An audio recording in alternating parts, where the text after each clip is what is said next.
তো বন্ধুরা, বর্ষার দিন চলছে, অর্থাৎ মাছ মারার দিন। তো আজকে কাজও কম ছিল, তাই ভাবলাম বাড়ির থেকে জালটা নিয়ে একটু মাছ ধরার চেষ্টা করলাম। তো এই যে মাছ টাছ, এটা মোটামুটি অর্ধেক মাছ ধরার সময় এই পর্যন্ত মাছ ধরেছি আর কি। আর এগুলো সব মানে লোকাল মাছ, খোলসা, পুঁটি, টাকির, ছোট ছোট টাকি, দারকা, তারপরে হচ্ছে দারাঙ্গি, মলা, এসব মাছ।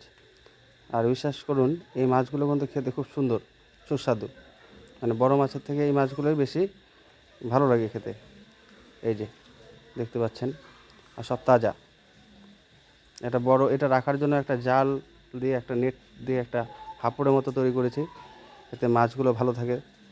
আর যেখান থেকে মারছি তার পাশেই একটা জলাশয় আছে, ওখানে রেখে দিয়েছি, এতে মাছগুলো মরছে না। তো মোটামুটি এখানে 3 পর মতো হবে। আরও মারা এখনও শেষ হয়নি।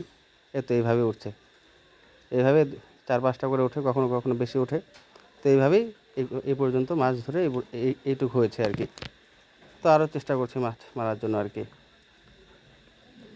তো ঠিক আছে, পরে আবার ভিডিও দেব। ধন্যবাদ।